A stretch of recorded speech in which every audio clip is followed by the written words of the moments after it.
কিছু কিছু বান্দার কবরে এমনি করে ভয়ঙ্কর ফেরেশতা এসে হাজির হয়ে যাবে। এত কালো এত ফেরেশতা, এমন কালো স্ত্রী দেখতে ফেরেশতা, এমন ফেরেশতা এসে হাজির হয়ে যাবে। আহারে কবরবাসী যেদিকে মুখ ফেরাবে সেদিকে আপনি করে ওই ফেরেশতাটা চোখ বার করবে। ওই ফেরেশতাটা ভয়ঙ্কর চেহারা দেখাবে, তার চেহারা দেখলে ভয় লাগবে। আল্লাহ তাআলা আল্লাহ পাকের দরবারে ওই বান্দাটা বলবেন, ও আল্লাহ, আমার কবরে কেউ নাই, কিন্তু এমনি করে আমার কবরে সকলে সাহিত্য করে রেখে চলে গিয়েছে। আল্লাহ তাআলা একই কষ্ট ফেলে দিলেন, আল্লাহ একই কষ্টের মধ্যে আমাকে ফেলে দিলেন। আমার কবরে কেউ ছিল না, কিন্তু এমন একটা মানুষ আমাকে ভয় দেখাতে শুরু করে দিয়েছে।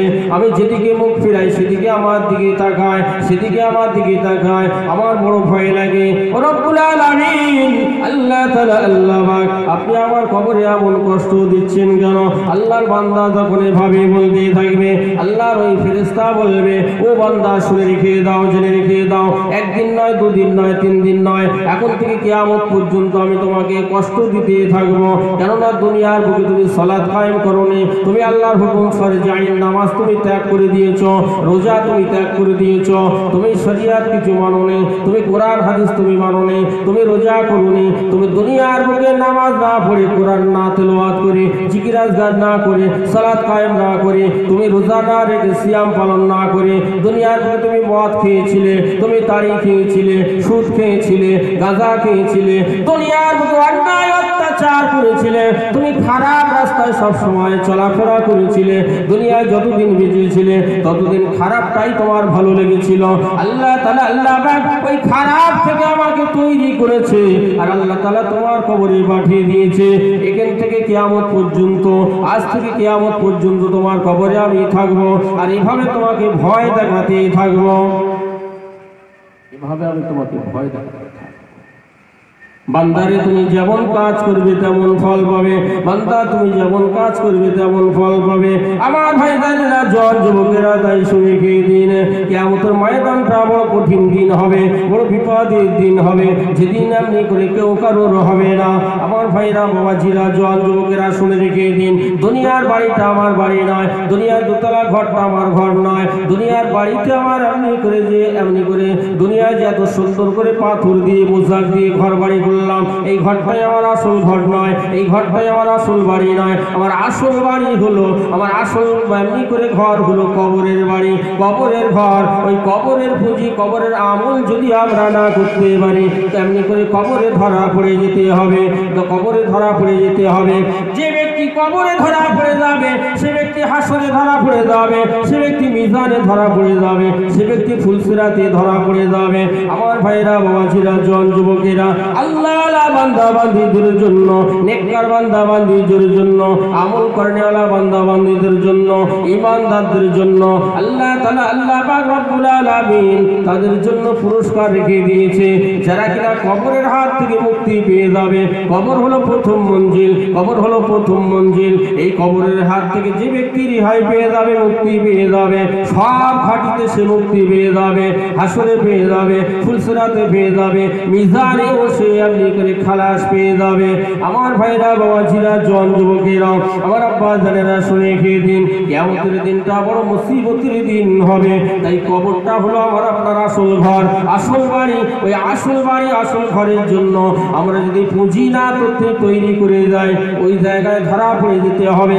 আল্লাহ তাআলা আল্লাহ পাক কালামুল্লাহ শরীফের মধ্যে জানিয়ে দিলেন, বিসমিল্লাহির রহমানির রহিম, লা ইয়ানফাউ মালুন ওয়ালা বানুন। কাল কিয়ামতের ময়দানে, হাসরের ময়দানেতে তোমার মালামাল, তোমার টাকা পয়সা, তোমার ধন দৌলত, তোমার সয় সম্পত্তি, তোমার ছেলে মেয়ে, বিবি বাচ্চা তোমার কোনো উপকারে আসবে না। সেদিন তোমার কোনো উপকার করতে পারবে না। যেদিন বড় মুসিবতের দিন হবে, যেদিন কিয়ামতের দিন হবে, সেদিন তোমার মালামাল, টাকা পয়সা, ছেলে মেয়ে, বউ বাচ্চা কোনো কাজে আসবে না, কোনো উপকার তোমাকে করতে পারবে না। আমার ভাইরা, বাবাজিরা, জওয়ান যুবকেরা, শুনে গিয়ে দিন, আল্লাহ তাআলা আল্লাহ পাক রব্বুল আলামিন কালামুল্লাহ শরীফের মধ্যে জানিয়ে দিলেন, বিসমিল্লাহির রহমানির রহিম, ফি ইয়াউমিন কানা মিকদারুহু 50 সানাত। কিয়ামতের দিনটা হবে একদিন, দুদিন, 3 দিনের দিন নয়, 50 50,000 বছরের দিন হবে। ওই 50,000 বছরের দিনেতে তামাম বান্দা বান্দীদের ঘাম বার হতে হতে হাঁটু পর্যন্ত, কোমর পর্যন্ত, গলা পর্যন্ত ডুবে যাবে। মাথার ঘিলগুলো টকবাক করে ফুটতে ফুটতে কান দিয়ে, নাক দিয়ে, গাল দিয়ে বার হতে থাকবে। এমনি করে তামাম বান্দা বান্দীরা নাফসি নাফসি করবে। হযরত আবু হুরায়রা রাদিয়াল্লাহু তাআলা হতে বর্ণিত, হযরত আবু দারদা রাদিয়াল্লাহু তাআলা হতে বর্ণিত, হযরত আবু হুরায়রা রাদিয়াল্লাহু তাআলা বলেন, হযরত আবু দারদা রাদিয়াল্লাহু তাআলা বলেন, আপনি করে ওই মুসিবতের দিনেতে ওই 50,000 বছরের দিনটা কিছু কিছু মানুষের কাছে 2 রাকাত নামাজের সমতুল্য বলে মনে হবে। যারা আল্লাহ বান্দা বান্দি হবে, মুত্তাকিন বান্দা বান্দি হবে, সালিহিন বান্দা বান্দি হবে, ঈমানদার বান্দা বান্দি হবে, আল্লাহ আলা বান্দা বান্দি যারা হবে, যারা কিনা সালাত কায়েম করেছেন, যারা রোজা রেখেছেন, যারা আল্লাহ হুকুমের আদেশ অনুযায়ী চলাফেরা করেছেন, দ্বীন শরিয়াতের উপরে চলাফেরা করেছেন, কোরআন হাদিসের উপরে চলাফেরা করেছেন, আমল করেছেন, সেইভাবে চলাফেরা করে এমনি করে ওই সমস্ত বান্দা বান্দীদের জন্য কিয়ামতের দিনটা 50,000 বছরের দিনটা আবু দারদা বলছেন, আবু হুরায়রা রাদিয়াল্লাহু তাআলা বলছেন, ফজরের নামাজ 2 রাকাত ফরজ নামাজ পড়তে যতটুকু সময় লাগে ওই 50,000 বছর দিনটা আল্লাহ ওয়ালা ঈমানদার বান্দা বান্দীদের কাছে 2 রাকাত নামাজের সমতুল্য বলে মনে হবে। 50,000 বছরের দিন, যেদিন বড় কঠিন, বড় মুসিবতের দিন, সেদিনকার কথা আমরা চিন্তা করি, ভাবি না। সেদিন বড় বিপদ হয়ে যাবে, সেদিন বড় মুসিবত হয়ে যাবে, সেদিন কেউ ঠেকাতে পারবে না। কবরের পুঁজি আমাকে আপনাকে তৈরি করতে হবে। কবরের পুঁজি কারা তৈরি করেছে? কবরের আমল কারা করেছে? কবরের পুঁজি কারা করেছে? সব জানা ঘটনা, এখন ওয়াজ নসিহত সব আমাদের শোনা ঘটনা, জানা ঘটনা। কেননা আমরা মোবাইলে শুনছি, বড় বড় নামি দামি কোম্পানি, বড় বড় নামি দামি কোম্পানির ফোন আমাদের কাছে আছে। এই সমস্ত ফোনে আমরা বিভিন্ন রকমের আলেম ওলামার ওয়াজ নসিহত সব সময় শুনছি। সব সময়ের জন্য আমরা ওয়াজ নসিহত শুনছি, বড় বড় আলেমদের ওয়াজ নসিহত শুনছি। আপনি কি ওয়াজ করবেন? সব ওয়াজ এখন নেটে উঠে গিয়েছে, মোবাইলে উঠে গিয়েছে। শুধু খোলার অপেক্ষা, মোবাইল আর কিছু নয়। আমার ভাইরা, বাবাজিরা, জন যুবকেরা, কবরের আমল, কবরের পুঁজি কারা করে গিয়েছেন দুনিয়া থেকে একবার খেয়াল করে দেখুন। আমার ভাইরা, বাবাজিরা, কিতাবের মধ্যে পাওয়া যায় 4 ইমামের এক ইমাম, ইমামে আযম বাবা আবু হানিফা রাহমাতুল্লাহ আলাইহি, এত বড় একটা জগৎ বিখ্যাত ইমাম ছিলেন। 4 ইমামের এক ইমাম, ইমামে আযম বাবা আবু হানিফা রাহমাতুল্লাহ আলাইহি, তিনি এত বড় একটা ইমাম ছিল ভাই আমার, তেনার মধ্যে কবরের ভয় ছিল। এমনি করে তেনার মধ্যে কতটা ভয় ছিল, তিনি কবরের আমল, কবরের পুঁজি কতটা দুনিয়া থেকে করে গিয়েছেন একবার খেয়াল করুন। কিতাবের মধ্যে পাওয়া যায় আমার ভাইরা, বাবাজিরা, জন যুবকেরা, হযরত ইমামে আযম বাবা আবু হানিফা রাহমাতুল্লাহ আলাইহি, তিনি যখন ওযু করতেন নামাজের জন্য, ইবাদতের জন্য, যখন তিনি ওযু করতেন 1 লোটা পানিতে তিনি ওযু করতেন না। একবার ওযু করা হয়ে গেল, আবার 1 লোটা পানিতে ওযু করলেন, আবার 1 লোটা পানিতে ওযু করলেন। মুরিদ মুতাকিনেরা জিজ্ঞাসা করলেন, হুজুর আপনি এত বড় একটা ইমাম, আপনি ইমামে আযম বাবা আবু হানিফা রাহমাতুল্লাহ আলাইহি, আপনি একবার ওযু করলেন 1 লোটা পানি দিয়ে, আবার 1 লোটা পানি দিয়ে ফের ওযু করলেন, আবার 1 লোটা পানি দিয়ে ফের ওযু করলেন, কি ব্যাপার হুজুর? আপনি একবার কি বলবেন? হুজুর আপনি কি একবার আমাদের কি জানাবেন? হুজুরের মুরিদ মুতাকিনদেরকে বলেছিলেন, বাবারা শুনে খেয়ে দাও, জেনে রেখে দাও, কাল কিয়ামতের ময়দানে মাশরে আল্লাহ তাআলা, আল্লাহ পাক রব্বুল আলামিন এমনি করে বান্দা বান্দীদের 5টা জায়গাতে নূর চমকা দিয়ে থাকবে। বান্দা বান্দীদের 5টা জায়গা থেকে নূর চমকা দিয়ে থাকবে, কপাল থেকে নূর চমকা দিয়ে থাকবে, এমনি করে হাতের কবজি থেকে এমনি করে নূর চমকা দিয়ে থাকবে, এমনি করে নাকে থেকে এমনি করে নূর চমকা দিয়ে থাকবে, হাঁটু থেকে এমনি করে নূর চমকা দিয়ে থাকবে, পায়ের ভিতর থেকে নূর চমকাতে থাকবে। যে সমস্ত বান্দা বান্দীরা এমনি করে নামাজ পড়েছেন, সালাত কায়েম করেছেন, আর এমনি করে সালাত কায়েম করার জন্য, নামাজ পড়ার জন্য যারা ওযু করেছেন, এই ওযু করার সঙ্গে সঙ্গে এমনি করে ওযুর পানির সঙ্গে বান্দাদের গুনাহগুলোকে আমার আল্লাহ তাআলা আল্লাহ পাক ধুয়ে মুছে পরিষ্কার করে দেন। জোরে বলুন সুবহানাল্লাহ। এই জন্য আমি ইমামে আযম আমার বড় ভয় হয়। আমি একবার ওযু করলাম, আমার গুনাহগুলো ঝরে গেল, আবার একবার ওযু করলাম, আমার গুনাহগুলো ঝরে গেল, আবার একবার ওযু করলাম, আমার গুনাহগুলো ধুয়ে গেল, মুছে গেল। এই জন্য আমি ইমামে আযম বেশি বেশি করে ওযু করি। আমরা একবার ওযু করলে দুবার তিনবার, এক ওয়াক্ত দু ওয়াক্ত তিন ওয়াক্ত নামাজ ওই এক ওযুতে আমরা চালিয়ে দেই। এখনকার মানুষ সামনে করে এক ওযুতে দুবার তিনবার, এক ওয়াক্ত দু ওয়াক্ত তিন ওয়াক্ত নামাজ যদি আদায় করে, চিন্তা করুন এমনি করে তাদের কি ওযু থাকবে? কারণ এখনকার মানুষ বিভিন্ন কম্পিউটার যুগের মানুষ বিভিন্ন কথা বলছে, কোন কথা ওযু নষ্ট হয়ে যায় জানে না। আমার ভাইরা বাবাজিরা জন যুবকেরা আমার শুনে রেখে দিন, এমনি করে আল্লাহ তাআলা আল্লাহ পাক রব্বুল আলামিন এমনি করে তিনি কেমন ইবাদত বندگی করে গিয়েছেন, ইবাদত কেমন ইবাদত করতেন।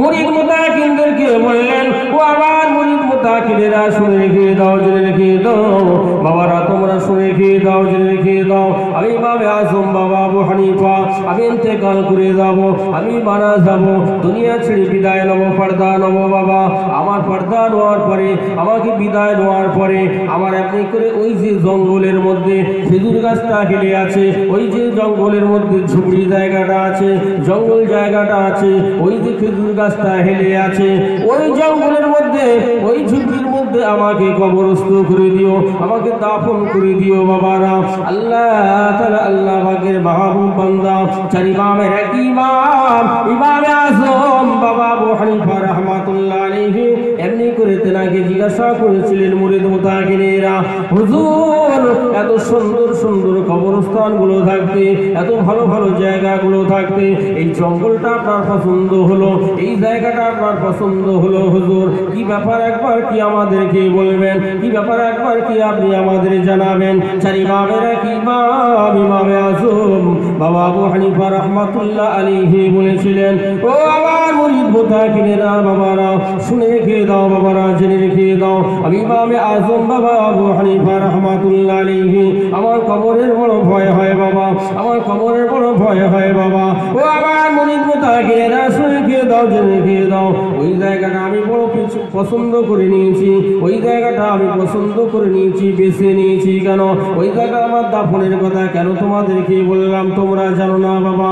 আমি ইমামে আযম বাবা আবু হানিফা রাহমাতুল্লাহ আলাইহি ওই জায়গায় দাঁড়িয়ে দাঁড়িয়ে, ওই জায়গায় দাঁড়িয়ে দাঁড়িয়ে, ওই জায়গায় দাঁড়িয়ে দাঁড়িয়ে একবার নয়, দুবার নয়, তিনবার নয়, আমি ৭,০০০ বার ধরে আল্লাহর মহাবাণী কালাম, আল্লাহর মহাবাণী কালাম, ইসমা কালাম, নিয়ামতি কালাম, বরকতি কালাম, পাক কালাম আমি কোরআন শরীফটা খতম করে নিয়েছি।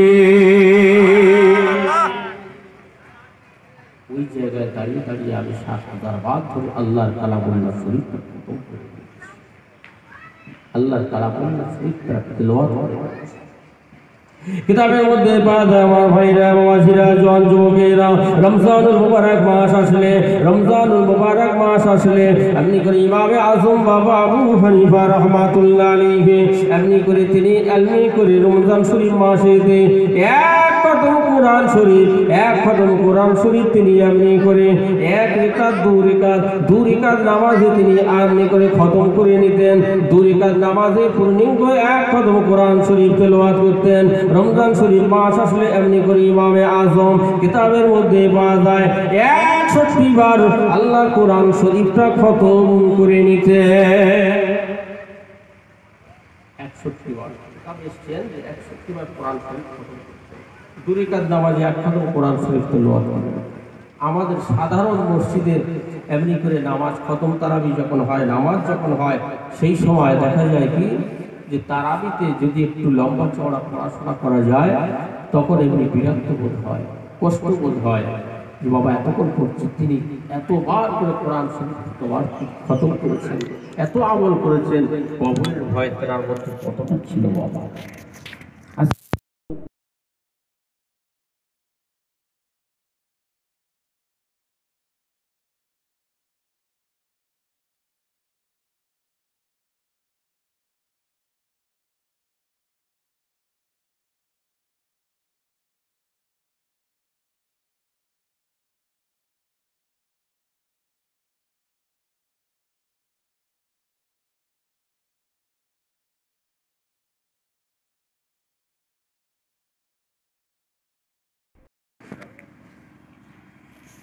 আজান হবে, আজান হবে।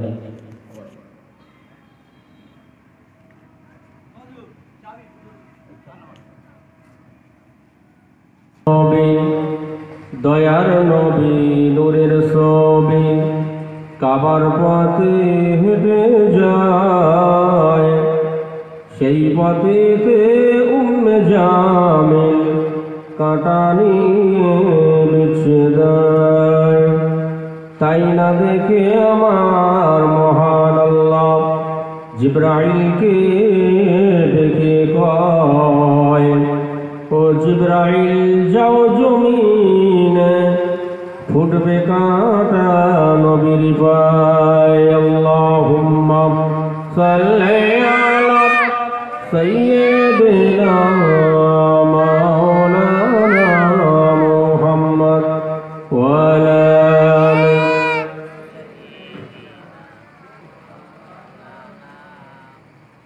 জিবরাইল কয় ও নবীজি, জিবরাইল কয় ও নবীজি আর আগিয়ে যাবেন না, মুশরিকরা কাঁটা বিছায়, আমি বিছাই দুই ডানা।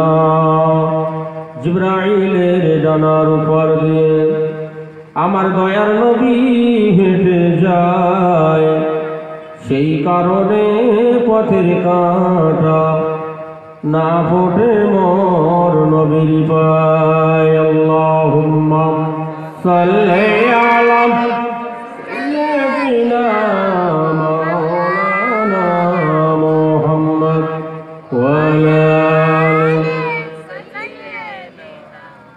মাওলানা মুহাম্মদ। আমার ভাইরা, যে কথা বলছিলাম যে কবর হলো আমাদের প্রথম ঘাঁটি, প্রথম ঘর। কবর হলো আমাদের প্রথম ঘাঁটি, প্রথম ঘর। কবর হচ্ছে আমাদের আসল ঘাঁটি, আসল ঘর, আসল বাড়ি, আসল ঘর। কিভাবে আসল বাড়ি, আসল ঘর, আমি একটা বর্ণনা আপনাদের কাছে রাখি। হযরত হারুন রশিদ, বাদশাহ হারুন রশিদ, তেনার বাড়িতে কিছু মেহমান আসছেন। মেহমান আসার পরে তেনার স্ত্রী বললেন, যান, বাড়িতে মেহমানদারি করতে হবে, আপনি তাড়াতাড়ি করে বাজার করে আনুন, বাজার করে আনুন, রান্না করতে হবে, মেহমানদারি করতে হবে। বাদশাহ হারুন রশিদ কিছু প্যাকেট নিয়ে বাজারে চলে গেলেন। বাজারে যাওয়ার পরে বাদশাহ হারুন রশিদ এত বাজার করেছেন মেহমানদারি করার জন্য। বাড়িতে আত্মীয় স্বজন এসেছেন। আজকের যেমন আপনাদের শাকসারপুকুর গ্রামে বাৎসরিক 22তম বাৎসরিক জলসায়, 22 বছরের জলসা আসবে। আজ 22 বছর জলসা চলছে এবছর নিয়ে। আপনাদের গ্রামে বাড়িতে আত্মীয় স্বজন এসেছেন, লোক কুটুম এসেছেন। আত্মীয় স্বজন লোক কুটুম যেমন এসেছেন, আপনাদের চন্দনসারের বাজারে দৌড়াতে হয়েছে, মেহমানদারি করতে হবে, বাজার ঘাট করেছেন। আপনারা এই শাকসারপুকুর মোড় থেকেও কিছু বাজার ঘাট করেছেন, সদিয়ার বাজার থেকে বাজার ঘাট করেছেন, বিভিন্ন জায়গা থেকে বাজার ঘাট করেছেন। বাড়িতে মেহমান এসেছেন, মেহমানদারি করতে হবে। বাদশাহ হারুন রশিদের বাড়িতে মেহমান এসেছেন, বিবি জবেদা ওনার স্ত্রী প্যাকেট দিয়েছেন, যান বাজার করে আনুন, মেহমানদারি করতে হবে। বাদশাহ হারুন রশিদ বাজারে গেলেন, বাজার করলেন। বাজার করতে করতে এত বাজার করেছেন, ওই বাজারটা ওনাকে আর বয়ে আনা সম্ভব হচ্ছে না। উনি একা বয়ে আনতে পারছে না। চিন্তা করছেন যে কোনো একটা মানুষ যদি পাওয়া যায়, একটা মটিয়া যদি পাওয়া যায়, তার মাথায় দিয়ে বাজারটা বাড়িতে নিয়ে যাওয়া যায়। একা তো নিয়ে যাওয়া সম্ভব নয়।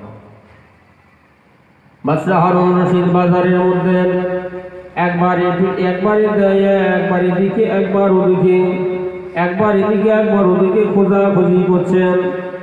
বাদশাহ হারুন রশিদ খোঁজাখুঁজি করছেন, একটা মতিয়া খুঁজছেন, একটা মানুষ খুঁজছেন বাজারগুলোকে বয়ে নিয়ে যাবে বাড়িতে। এমন সময় দেখছেন কিনা একটা পাগল ছেঁড়া জামা কাপড় পরে, ময়লা জামা কাপড় পরে হুজুরের দরবারে হাজির।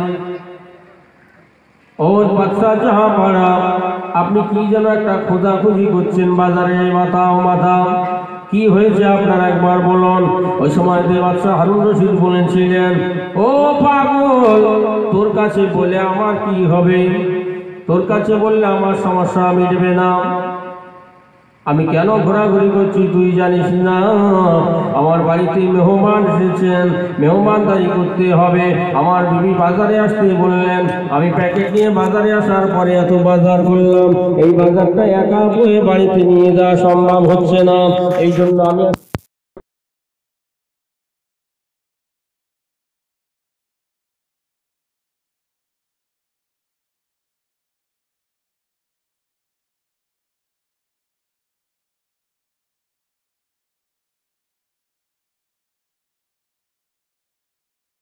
গন্তব্যস্থানে পৌঁছে দেব।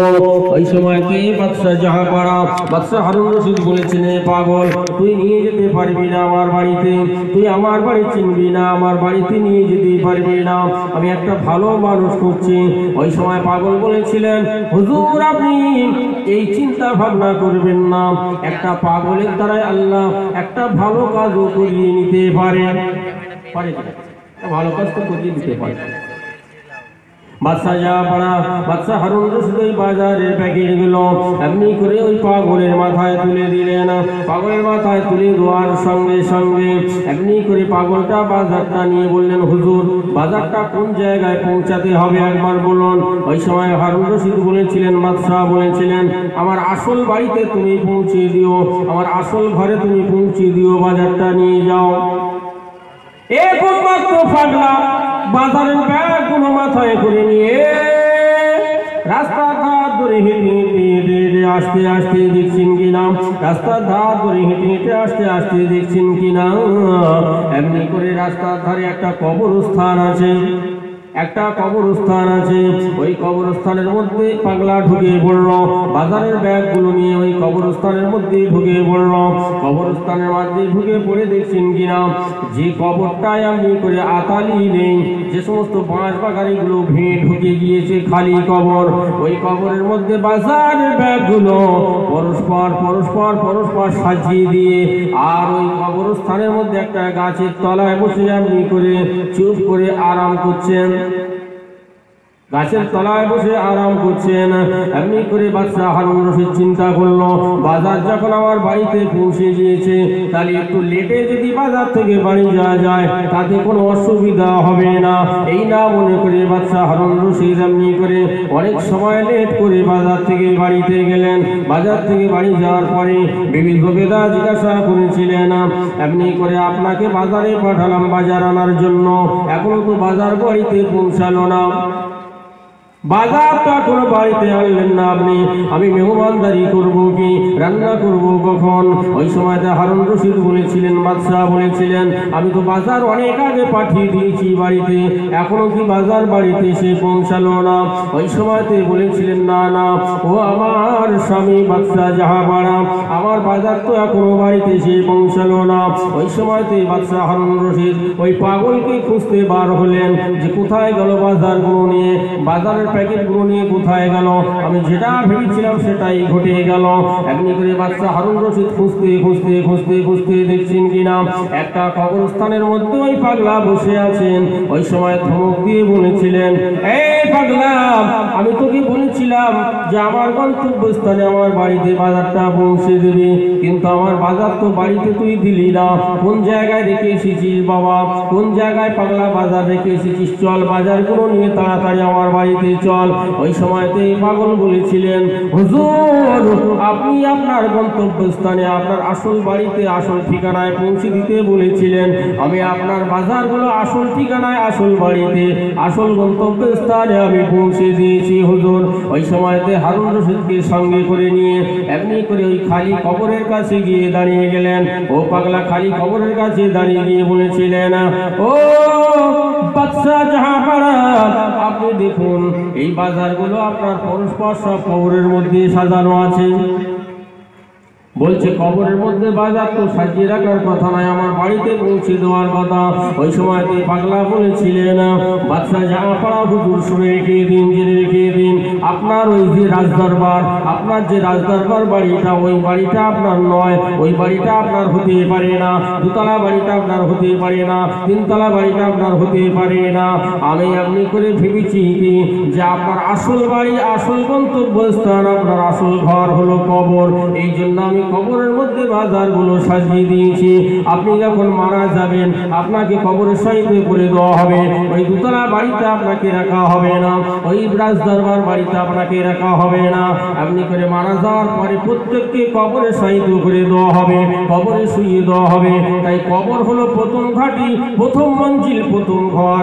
এই কবরে প্রত্যেককে ঢুকতে হবে। তাই এই কবরটা হচ্ছে আপনার নিজ বাড়ি মনে করে, এই কবরটা আপনার নিজস্ব বাড়ি মনে করে, আপনার গন্তব্যস্থান মনে করে, আসল বাড়ি মনে করে। আমি পাগলা নয়, আমি এমনি করে এই বাজারগুলো আপনার আসল জায়গায় আসল বাড়িতে পৌঁছে দিয়েছি। ওই সময় বাদশার মাথায় ঢুকলো, হ্যাঁ ওই ঘরটা আমার ঘর নয়, ওই রাজদরবার বাড়িটা আমার বাড়ি নয়। এমনি করে কবর হলো মানুষের আসল ঘাঁটি, আসল বাড়ি, আসল বাড়ি আসল ঘাঁটি হলো কবর বাড়ি। তুমি ঠিক বলেছো পাগল, তোমার নামটা কি একবার বলবে পাগল? ওই সময়তেই পাগলা বলেছিলেন, হুজুর আপনি আমাকে পাগল মনে করেছিলেন, আমি যে ছেঁড়া করা ময়লা পোশাক পরিধান করে আছি, আমি পাগল নয়, পাগল নয়, আমার নাম হলো বাহালুল মজনু, আমি আল্লাহর পাগল। জোরে বলুন সুবহানাল্লাহ। আমি পাগল নয়, আমি পাগল আল্লাহর পাগল, আল্লাহর পাগল, আমার নাম হচ্ছে বাহালুল মজনু। কথা বলছেন ভাই? এই কবরটা হচ্ছে আসল ঘাঁটি আমাদের। এই কবরের হাত থেকে, কবরের পেট থেকে যে ব্যক্তি একবার মুক্তি পাবে, সব জায়গায় সে মুক্তি পেয়ে যাবে।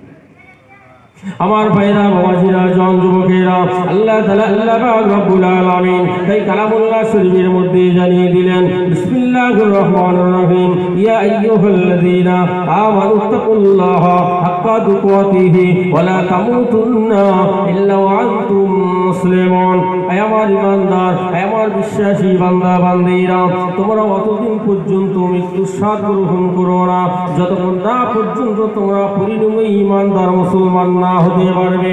আর তোমরা ভয় করো, ভয় করার মতো ভয় করো, তোমরা ভয় করো। কাকে দিকে ভয় করবে, কাকে দিকে তুমি ভয় পাবে? তুমি দুনিয়ার কোনো মানুষের দিকে তুমি ভয় পেও না, দুনিয়ার কোনো মানুষকে দিকে তুমি ভয় করো না। ভয় করতে হলে আল্লাহ তাআলা আল্লাহ পাক রব্বুল আলামিনকে দিকে ভয় করতে হবে।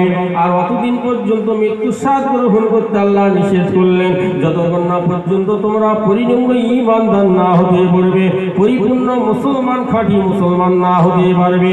ও আমার ভাইদেরা, জল যুবকেরা, আমার আব্বা যারা শুনে দিয়ে দিন। তাই আমাদের খাঁটি ঈমানদার, খাঁটি মুসলমান হতে গেলে আমাদের এমনি করে সুদ বর্জন করতে হবে, হারাম বর্জন করতে হবে। এমনি করে আমাদেরকে 15 টাকা থেকে দূরে সরে থাকতে হবে, আমাদেরকে এমনি করে সুদ থেকে দূরে থাকতে হবে, হারাম থেকে দূরে সরে থাকতে হবে, হারাম থেকে বর্জন করে থাকতে হবে। আল্লাহ তাআলা আল্লাহ পাক রব্বুল আলামিন যেগুলোকে আমাদেরকে আদেশ করেছেন ভালো কাজ করার জন্য, সেই ভালো কাজগুলো আমাদের করতে হবে। আর যেগুলো নিষেধ করেছেন খারাপ কাজ বর্জন করতে বলেছেন, এগুলোকে আমাদেরকে ত্যাগ করে দিতে হবে, বর্জন করতে হবে।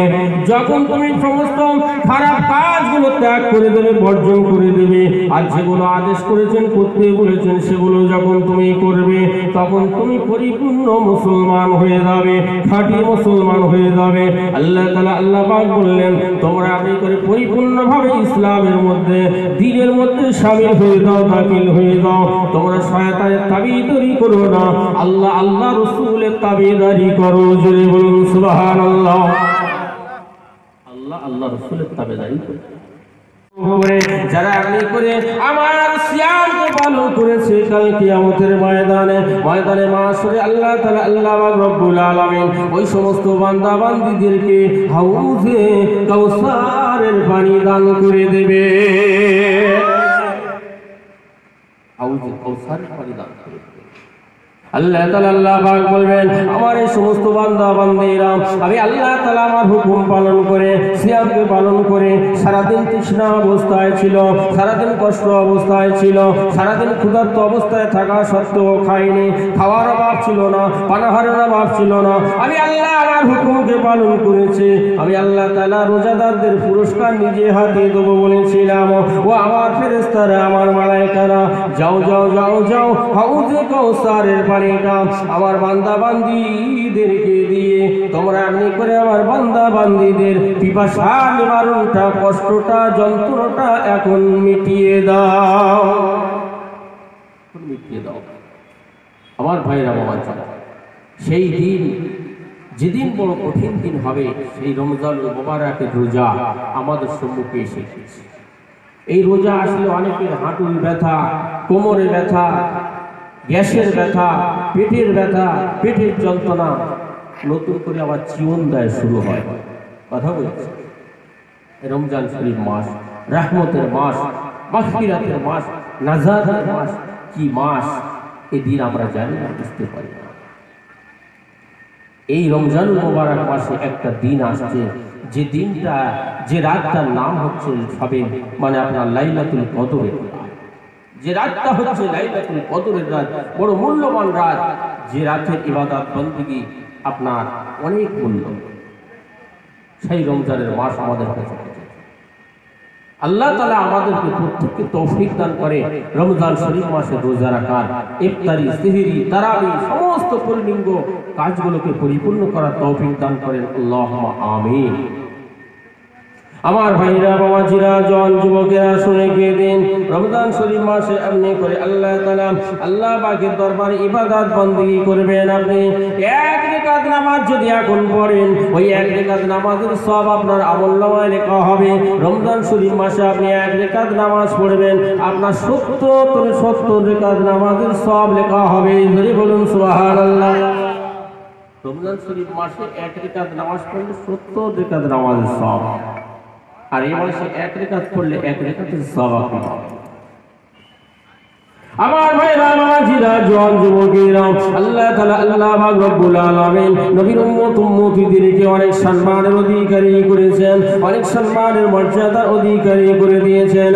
আল্লাহ তাআলা আল্লাহ পাক নবীর উম্মতদের কত সম্মান দিয়েছেন, নবীর উম্মতদের কত মর্যাদা দিয়েছেন। আমার আল্লাহ তাআলা আল্লাহ পাক রব্বুল আলামিন দুনিয়ার মানুষরা শুনে রেখে দাও, জেনে রেখে দাও, আল্লাহ তাআলা আল্লাহ পাক রব্বুল আলামিন আমাদেরকে নবীর উম্মত করে পাঠিয়ে দিয়েছেন। এই নবীর উম্মতিদের সম্মান আমার আল্লাহ তাআলা আল্লাহ পাক অনেক উচ্চ দান করেছেন। আল্লাহ তাআলা আল্লাহ পাকের দরবারে হযরত জিবরাইল আলাইহিস সালাম, আল্লাহ তাআলা আল্লাহ পাকের মালায়েকা ফেরেশতা হযরত জিবরাইল আলাইহিস সালামকে আল্লাহ তাআলা যেদিন তৈরি করলেন, হযরত জিবরাইল আলাইহিস সালামকে তৈরি করার পরে থেকে একদিন নয়, দুদিন নয়, 3 দিন নয়, 4 দিন নয়, 1000 বছর ধরে আল্লাহ তাআলা আল্লাহ পাকের ইবাদত বন্দেগী করলেন। আল্লাহ তাআলা আল্লাহ পাকের ইবাদত বন্দেগী 1000 বছর করে আমার আল্লাহ তাআলা আল্লাহ পাকের দরবারে বলেছিলেন, জিবরাইল আলাইহিস সালাম বলেছিলেন, ইয়া রাসূল, ইয়া রাব্বি, আল্লাহ পরওয়ারদিগার আলম, আল্লাহ তাআলা আল্লাহ পাক রব্বুল আলামিন আমি যে 1000 বছর আপনার ইবাদত বন্দেগী করলাম, আপনার ইবাদত বন্দেগী করেছি আমি 1000 বছর, আমি কতটা মর্যাদার অধিকারী হয়েছি, আমি কতটা সম্মানের অধিকারী আপনার কাছে হতে পেরেছি। আল্লাহ তাআলা আল্লাহ পাকের দরবারে যখন জিবরাইল আলাইহিস সালাম জিজ্ঞাসা করলেন, আল্লাহ তাআলা আল্লাহ পাক বলেছিলেন, ও জিবরাইল, ও আমার মালায়েকা, আমার ফেরেশতা, শুনে গেল তুমি 1000 বছর আমার ইবাদত বন্দেগী করে তুমি আমার দরবারে কতটা সম্মানের অধিকারী হয়েছো, কতটা মর্যাদার অধিকারী হয়েছো, তুমি আমাকে জিজ্ঞাসা করছো। ও জিবরাইল, শুনে রেখে দাও, জেনে রেখে দাও, এমনি করে তোমার 1000 বছরের ইবাদত বন্দেগী করার পরে আমার আমাকে যখন জিজ্ঞাসা করেছো তোমার চাইতো সম্মানের অধিকারী, তোমার চাইতো মর্যাদার অধিকারী আমি আল্লাহ, আমার কাছে তারা আছে। 1000 বছর ইবাদত বন্দেগী করে তুমি যখন আমাকে জিজ্ঞাসা করছো কতটা সম্মান, কতটা মর্যাদার অধিকারী হয়েছো, জিবরাইল শোনো তোমার চাইতো আরো সম্মানের অধিকারী আমি আল্লাহ আমার কাছে আছে। তুমি কি তা জানো? তা কি তুমি জানো? আল্লাহ তাআলা আল্লাহ পাক রব্বুল আলামিন বলেছিলেন, ও জিবরাইল, ও ফেরেশতা জিবরাইল শুনে খেয়ে দাও, শুনে খেয়ে দাও, ও জিবরাইল শুনে খেয়ে দাও, খেয়ে দাও। আমার নবী পাক, আমার হাবিব, আমার দোস্ত, আমার হাবিব, আমার দোস্ত, পিয়ারা হাবিব, আমার দোস্ত, আমার পিয়ারা হাবিব, আমার দোস্ত 63টা বছর জিন্দেগি, 63 বছরের জিন্দেগি যে সমস্ত নামাজ, যে সমস্ত ইবাদত বন্দেগী করেছে, 63 বছরের জিন্দেগি যে সমস্ত আমল করেছে, ইবাদত বন্দেগী করেছে, আমার হাবিবের 63 বছরের জিন্দেগির আমল ইবাদত বন্দেগী যদি আমি আল্লাহ তাআলা আল্লাহ পাক রব্বুল আলামিন আমি যদি দাঁড়িপাল্লার এক পাশে রেখে দেই, জিবরাইল তোমার 1000 বছরের ইবাদত বন্দেগীর পাল্লা যদি আমলের পাল্লা যদি আমলটা যদি দাঁড়িপাল্লার অপর পাশে যদি আমি রেখে দেই, ও জিবরাইল, ও আমার মালায়েকা, আমার ফেরেশতা শুনে রেখে দাও, রেখে দাও। তোমার 1000 বছরের ইবাদত বন্দেগীর পাল্লাটা আমি আল্লাহ আমার কাছে হালকা হয়ে গিয়ে আমার হাবিবের 63 বছর জিন্দেগির আমলের পাল্লাটা আমি আল্লাহ আমার কাছে ভারী হয়ে যাবে। সুবহানাল্লাহ। জিবরাইল জায়গায় হার মেনে গেলেন।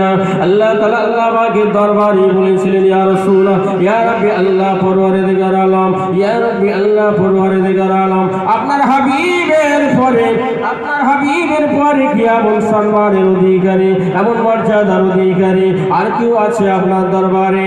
আর কি কেউ হবে? ইয়া রাব্বুল আলামিন আল্লাহ তাআলা আল্লাহ পাক আপনি কি একবার বলবেন, আপনি কি একবার আমাকে শোনাবেন? আল্লাহ তাআলা আল্লাহ পাকের দরবারে যখন জিবরাইল বলেছিলেন, আল্লাহ তাআলা আল্লাহ পাক বলেছিলেন, ও ভাই ও জিবরাইল শুনে কি দাও, জেনে খেয়ে দাও, ও আমার মালায়েকা, ও আমার ফেরেশতা জিবরাইল শুনে খেয়ে দাও, জেনে খেয়ে দাও। আমার নবীর পরে আমি আল্লাহ তাআলা আমার উম্মত, আমার নবীর উম্মত উম্মতীদেরকে আমি এত বড় সম্মান দান করেছি।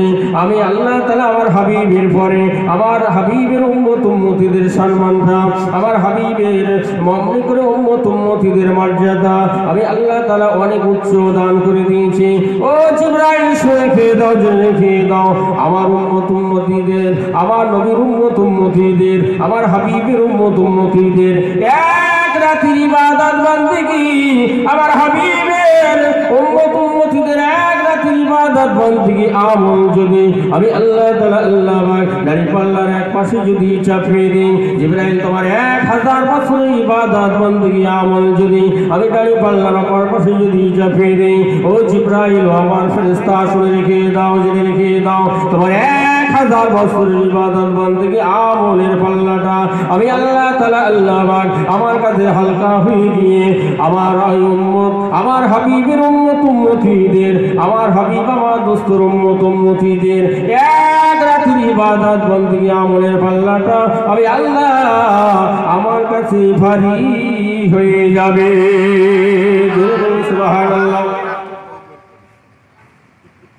এক রাতের ইবাদত বন্দেগী আমলের পাল্লাটা আমি আল্লাহ আমার কাছে ভারী। তুমি কি তা জানো জিবরাইল? জিবরাইল আলাইহিস সালাম মানে তিনি চিন্তা করছেন, এত বড় সম্মান নবীর উম্মত উম্মতীদের দান করেছেন। ও আমার ভাইজানেরা, জওয়ান যুবকেরা শুনে গিয়ে দিন, যে রাতটাকে লাইলাতুল কদরের রাত বলা হয়েছে, যে রাতটাকে লাইলাতুল কদরের রাত বলা হয়েছে, লাইলাতুল কদরের রাতে যদি কোনো বান্দা বান্দীরা, লাইলাতুল কদরের রাতে যদি কোনো বান্দা বান্দীরা এমনি করে ইবাদত বন্দেগী করে, জিকির আজকার যদি করে, নফল নামাজ যদি করে, কুরআন তিলাওয়াত যদি করে, এই রাতটা যদি কোন আমার নবীর উম্মতীরা আল্লাহ তাআলা আল্লাহ পাকের নবীর উম্মতীরা যদি রাতটাকে আপনি করে জিগি জিগি জিগি জিগি জিগি জিগি আল্লাহর ইবাদত বندگی যদি করে, নফল নামাজ যদি পড়ে, কোরআন শরীফ তেলাওয়াত যদি করে, জিকির আজকার যদি করে, এই রাতের ইবাদত বندگی জিকির আজকার কোরআন তেলাওয়াত নামাজের সওয়াব আল্লাহ তাআলা আল্লাহ পাক এত দান করবেন, এমনি করে এত আমলের পাল্লা ভারী করে দেবেন। ওই 1000 বছরের ইবাদত বندگی এই একটা রাতের কাছে হার মেনে যাবে। জোরে বলুন সুবহানাল্লাহ।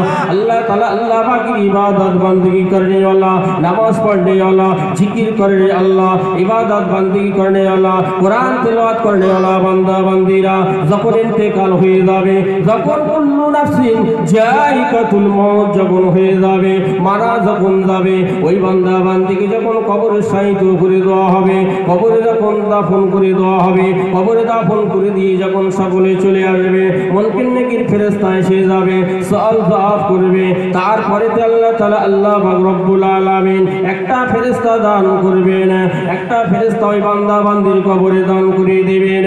আল্লাহ তাআলা আল্লাহ পাকের বান্দা কবরবাসী হয়ে আকাশ হয়ে আছে, যে কবরে কোনো সাথী নেই, সঙ্গী নেই, আলো নেই, বাতি নেই, জ্যোতি নেই, ওই কবরেতে আমার আল্লাহ তাআলা আল্লাহ পাক একটা এমনি করে ফেরেশতা দান করে দিবেন, যে ফেরেশতাটা কবরে প্রবেশ করার সঙ্গে সঙ্গে ওই বান্দার কবরটা আলোয় আলোকিত হয়ে যাবে।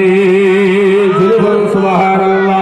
আল্লাহ তাআলা আল্লাহ পাকের বান্দা ওই কবরবাসীটা জিজ্ঞাসা করবে, আল্লাহ তাআলা আল্লাহ পাকের বান্দা ওই কবরবাসী জিজ্ঞাসা করবে, আহারে সকলে মিলে আমাকে কবরে শায়িত করে রেখে চলে গিয়েছে, আমার কোনো বন্ধু নাই, আমার কোনো সাথী নাই, সঙ্গী নাই, কে আছো তুমি? আমার সঙ্গীর সাথী হয়ে গিয়েছো, আর আমার কবরটা নূরে আলোকিত হয়ে গিয়েছে, আমার কবরটা আলোয় আলোকিত হয়ে গিয়েছে।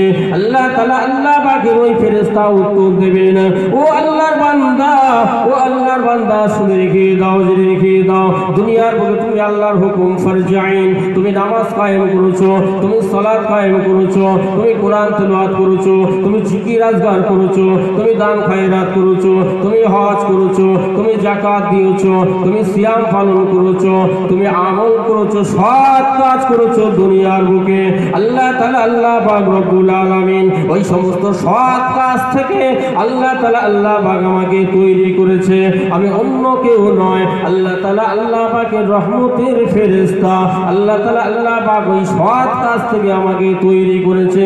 বান্দা নামাজ পড়েছিলে, রোজা রেখেছিলে, হজ করেছিলে, যাকাত দিয়েছিলে, দান খায়রাত করেছিলে, আল্লাহ তাআলা জিকির আজকার করেছিলে, আল্লাহর নৈকট্য লাভ করেছিলে, আল্লাহ তাআলা খুশি হয়ে গিয়েছে, আল্লাহ তাআলা তোমার কবরে আমাকে পাঠিয়ে দিয়েছে, ওই সমস্ত আমল থেকে আমাকে তৈরি করেছে। আল্লাহ তাআলা আল্লাহ পাক তোমার কবরেতে বান্দা আমাকে পাঠিয়ে দিয়েছে। আল্লাহ তাআলা আল্লাহ পাক বলে দিয়েছেন, এখন থেকে কিয়ামত না হওয়া পর্যন্ত আমার বান্দার সাথে তুমি থাকবে। জোরে বলুন সুবহানাল্লাহ। আপনি করে সুন্দর করে তুমি কোটা বাছা করে রান্নার ব্যবস্থা করে দাও, আমি একটু গোসল করে আসি। এমনি করে দশলা নদীর ওই মাছ ধরা জেলেটা এমনি করে আমার ভাইরা গোসল করতে চলে গেলেন, আর বিবিকে দিয়ে গেলেন ওই মাছটা। বিবি প্রতিদিন না যেমন ভাবে কোটা বাছা করে সুন্দর করে রান্নার ব্যবস্থা করেন, এমনি করে মাছটাকে সুন্দর করে কোটা বাছা করে, সুন্দর করে কোটা বাছা করে, টুকরা টুকরা টুকরা করে, এমনি করে উত্তপ্ত উত্তপ্ত উত্তপ্ত টকটক করে ফোটা তেলের উপরে যখন ওই মাছের পুরো অংশটা ছেড়ে দেওয়া হলো, মাথা থেকে লেজ পর্যন্ত যখন পুরো অংশটা ছেড়ে দেওয়া হলো, ওই টকটক করে ফোটা তেলের উপরে ওই মাছটা আপনি করে সাঁতার দিতে শুরু করে দিয়েছে। জোরে বলা যাবে না সুবহানাল্লাহ। সাঁতার দিতে যখন শুরু করে দিয়েছে, জেলের স্ত্রী অবাক হয়ে গেল। আরে প্রতিদিন তো মাছ ধরে আনে, এমনি ভাবে রান্না করা হয়, উত্তপ্ত তেলের উপরে ছেড়ে দেওয়া হয়, কিন্তু কোনোদিন মাছ তো একত্রিত হয়ে যায় না, আবার আস্ত হয়ে যায় না, আবার পুনরায় তেমন মাছ হয়ে যায় না। কিন্তু আজকের মাছটা পুনরায় যেমন মাছ ধরে এনেছিল তেমন মাছে পরিণত হয়ে গেল। আর ওই মাছটা গুনগুন গুনগুন করে কি যেন একটা বলতে শুরু করে দিয়েছে। আমার ভাইরা বাবাজিরা জল যুবকেরা এমনি করে যখন ছেলে বাড়িতে ফিরলেন, স্বামী যখন বাড়িতে ফিরলেন, স্বামী বাড়িতে ফেরার পরেতে এমনি করে জেলের স্ত্রীকে বলেছিলেন, ও আমার বিবি, মাছ কি রান্না হয়ে গিয়েছে, তাড়াতাড়ি আমার খাবারের ব্যবস্থা করো। ওই সময় জেলের স্ত্রী বলেছিলেন, না না না না, ও আমার স্বামী, শুনে রেখে দিন, জেনে রেখে দিন, আপনি প্রতিদিন যে মাছ ধরে আনেন, যেভাবে রান্নার ব্যবস্থা করা হয় আজকের তদ্রূপ সেভাবে রান্নার ব্যবস্থা আমি করলাম। কিন্তু এই মাছটা যখন টকবক করে ফোটা তেলের উপরে ছেড়ে দেওয়া হলো, ওই মাছটা একত্রিত হয়ে গিয়ে যেমন মাছ তেমন মাছে পরিণত হয়ে গিয়ে গুনগুন গুনগুন করে কি একটা যেন বলতে শুরু করে দিয়েছে। ও আমার স্বামী, আপনি একবার দেখুন দেখুন। এমনি করে জেলে গিয়ে দেখছেন, হ্যাঁ সত্যিকারের তাই, টকবক করে ফোটা তেলের উপরে ওই মাছটা সাঁতার দিতে শুরু করে দিয়েছে। গুনগুন গুনগুন শব্দ যেন কি একটা বলতে শুরু করে দিয়েছে, কি যেন একটা পড়তে শুরু করে দিয়েছে। জেলে বলল, ও আমার স্ত্রী, তাড়াতাড়ি করে এই মাছটাকে প্যাকেটের মধ্যে ভরে দাও, এই মাছটা তাড়াতাড়ি প্যাকেটের মধ্যে ভরে দাও। এই মাছটা এমনি করে কোনো দেবতা হয়তো হবে, এমনি করে এর গায়ে আগুনে স্পর্শ করতে পারল না। চিন্তা ভাবনা ঢুকে গেল মাথার মধ্যে। প্যাকেটে করে মাছটা নিয়ে জেলে যখন এমনি করে দজলা নদীর দিকে রওনা হয়েছেন, এক পা করে কদম তুলে তুলে রওনা হয়েছেন। আগিয়ে যখন নদীর দিকে যাচ্ছেন আর চিন্তা করছেন, মনে মনে বলছেন, আল্লাহ, আমি প্রতিদিন যে মাছ ধরে আনি, কিন্তু এমন দৃশ্য কোনোদিন আমার বাড়িতে ঘটেনি। আজকের যে দৃশ্যটা আমি দেখতে পেলাম, এই মাছটা কি এমন জানে, এই মাছটার গায়ে আগুন স্পর্শ করতে পারল না। আমি জেনে বুঝতে পারছি না, জানতে পারছি না। ও আল্লাহ, আপনি যদি একটু আমাকে জানিয়ে দেন, আল্লাহ আপনি যদি একটু আমাকে জানিয়ে দেন মাছটার কারণটা কি, মাছটার ব্যাপারটা কি, আমি একটু সন্তুষ্ট হয়ে যাব, খুশি হয়ে যাব। আমি বুঝতে পারছি না, জানতে পারছি না। আমার ভাইরা বাবাজিরা জল যুবকেরা, আল্লাহ তাআলা আল্লাহ পাকের হুকুমে ওই মাছের জবানটা আমার আল্লাহ খুলে দিয়েছিলেন। ওই মাছটা প্যাকেটের মধ্যে থেকে বলতে শুরু করে দিয়েছেন, ও দজলা নদীর মাছ ধরা জেনে শুনে রেখে দাও, জেনে রেখে দাও, কোনো কারণ নয়, কারণ নয়, কারণ নয়। আজকের দিনে তোমার বাড়ির উত্তপ্ত গরম তেলের উপর থেকে একমাত্র আমি মুক্তি পেয়ে গিয়েছি, রেহাই পেয়ে গিয়েছি। তার একমাত্র কারণ হলো নবীর ভালোবাসা। সুবহানাল্লাহ। নবীর ভালোবাসা, নবীর মুহাব্বত। যদি একটা মাছ এমনি করে নবীর উপরে দরুদ শরীফ পড়ার কারণে, নবীকে ভালোবাসার কারণে, নবীকে মহব্বত করার কারণে, নবীর উপরে দরুদ পড়ার কারণে যদি একটা মাছের গায়ে যদি আগুন স্পর্শ না করতে পারে, ও মুসলমানের ছেলে মেয়েরা, ও আমার ভাইরা, জন যুবকেরা, বাজানেরা, সেই নবীকে যদি আমরা মহব্বত করি, সেই নবীকে যদি আমরা ভালোবাসি, সেই নবীর উপরে যদি আমরা মহব্বতের সঙ্গে দরুদ শরীফ পাঠ করি, কাল কিয়ামতের ময়দানে মাশরে আল্লাহ তাআলা আল্লাহ পাকের ওই কঠিন জাহান্নামের আগুন আমাদের স্পর্শ করতে পারবে না। সুবহানাল্লাহ। আমার ভাইরা বাবাজিরা জন যুবকেরা, তাই জিবরাইল আলাইহিস সালাম বললেন, আপনি করে আল্লাহ রাসূল আল্লাহর হাবিব, আপনার নাম শুনে যারা দরুদ শরীফ না পড়লো তারা ধ্বংস হয়ে যায়। আল্লাহর নবী বললেন, আমিন। আমার ভাইরা বাবাজিরা জন যুবকেরা, শুনে রেখে দিন, রমজান মুবারক মাস এসেছে, আমি রমজান শরীফের কিছু কথা আপনাদের জানাবো। আল্লাহ তাআলা আল্লাহ পাক কালামুল্লাহ শরীফের মধ্যে ইরশাদ করে জানিয়ে দিলেন, বিসমিল্লাহির রহমানির রহিম, ইয়া আইয়ুহাল্লাযীনা আমানু কুতিবা আলাইকুমুস সিয়ামু কামা কুতিবা আলাল্লাযীনা মিন ক্বাবলিকুম লাআল্লাকুম তাত্তাকুন। আল্লাহ তাআলা আল্লাহ পাক রব্বুল আলামিন কালামুল্লাহ শরীফের মধ্যে ইরশাদ করে জানিয়ে দিলেন, ও আমার ঈমানদার, ও আমার বিশ্বাসী বান্দা বান্দীরা, তোমাদের উপরে, তোমাদের পূর্বপুরুষের উপরে, তোমাদের পূর্বপুরুষের উপরে যেভাবে রোজাকে ফরজ করা হয়েছিল, সিয়ামকে ফরজ করা হয়েছিল, তত তোমাদের উপরেও সিয়ামকে ফরজ করে দিলাম, আমি রোজা রাখা ফরজ করে দিলাম। আমি রোজা রাখা তোমাদের উপরেও ফরজ করে দিলাম। সিয়াম শব্দ হচ্ছে কি আরবি শব্দ, আরবি শব্দ।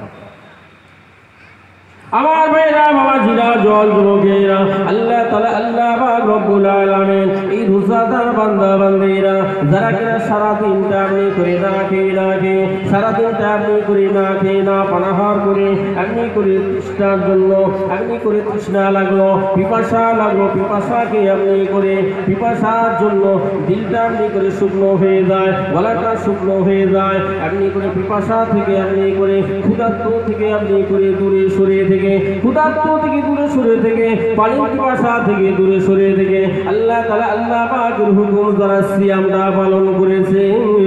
আল্লাহ তাআলা আল্লাহ পাক বললেন রোজা হচ্ছে আমি আল্লাহ আমার জন্য, আর আমি আল্লাহ তাআলা রোজাদারদের বদলা কাল কিয়ামতের ময়দানে মাশরে আমি রোজাদার বান্দা বান্দীদের জন্য আমি আল্লাহ আমার পুরস্কারটা আমি তাদের রেখে দিয়েছি। আমি আল্লাহ স্বয়ং নিজে হাতে রোজাদার বান্দা বান্দীদের জন্য আমি আল্লাহ তাআলা তাদের খাবারের ব্যবস্থা করে দেবো। জোরে বলুন সুবহানাল্লাহ। কিয়ামতের ময়দানে মাশরে যেদিন বড় বিপদের দিন হবে, বড় মুসিবতের দিন হবে, তামাম বান্দা বান্দীরা নফসি নফসি নফসি নফসি নফসি নফসি করবে। কিয়ামতের ময়দানে মাশরে যারা আল্লাহকে আল্লাহ বলে এক বলে স্বীকার করে নিয়ে, আপনি করে আল্লাহকে এক বলে স্বীকার করে নিয়ে, নবীকে নবী রাসূলকে মেনে দিয়ে যারা আপনি করে আল্লাহ রাসূলের তরিকা অনুযায়ী কোরআন হাদিস মোতাবেক যারা সারা শরিয়াতের উপরে চলাফেরা করে, দ্বীনের উপরে চলাফেরা করে, কোরআন হাদিসের উপরে আমল করে, যারা কিনা সিয়াম পালন করেছে, সারা দিন পানাহার থেকে দূরে থেকে যারা সিয়াম পালন করেছেন, রোজা করেছেন, আপনি করে যতক্ষণ না পর্যন্ত আমার আল্লাহ তাআলা আল্লাহ পাকের হুকুম যতক্ষণ না হয়েছে, ইফতারি নিয়ে সম্মুখে বসে আছে, সকল রোজাদাররা ইফতারি নিয়ে সম্মুখে বসে আছে, কিন্তু ইফতারি করতে পারছে না যতক্ষণ না পর্যন্ত আল্লাহু আকবার বলে আযানটা শুরু হচ্ছে, ততক্ষণ পর্যন্ত বান্দারা বসে থাকে ইফতারি নিয়ে দোয়া দরুদ পাঠ করতে থাকে। আমার আল্লাহ তাআলা আল্লাহ পাক সময় ফেরেশতাদেরকে ডেকে বলেন,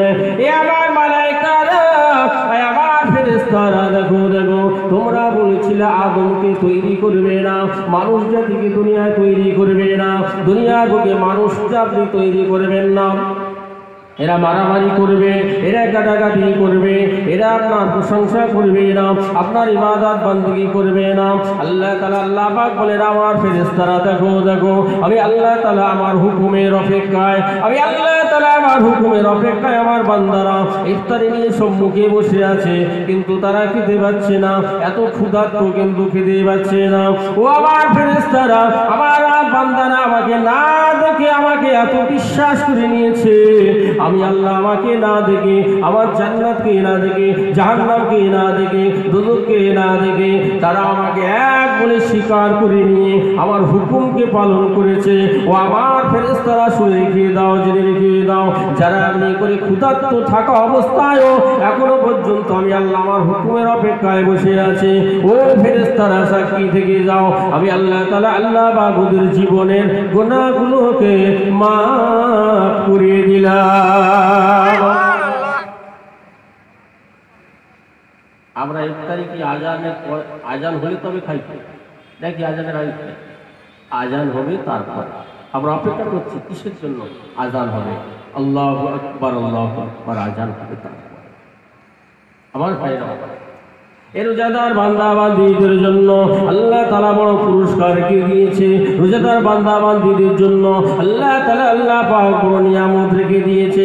কাল কিয়ামতের ময়দানে মাশরে হাশরের দিনেতে বান্দারা যখন পানি পানি পানি পানি করে চিৎকার দেবে, আল্লাহ তাআলা আল্লাহ পাক রব্বুল আলামিন এক ধরনের মানুষের আপনি করে রক্ত পুঁজো, এক ধরনের মানুষের আপনি করে রক্ত পুঁজ টকবা করে ফোঁটা, ওই রক্ত পুঁজির গ্লাসটা আপনি করে তাদের ধরিয়ে দেওয়া হবে। এক শ্রেণীর মানুষকে আল্লাহ তাআলা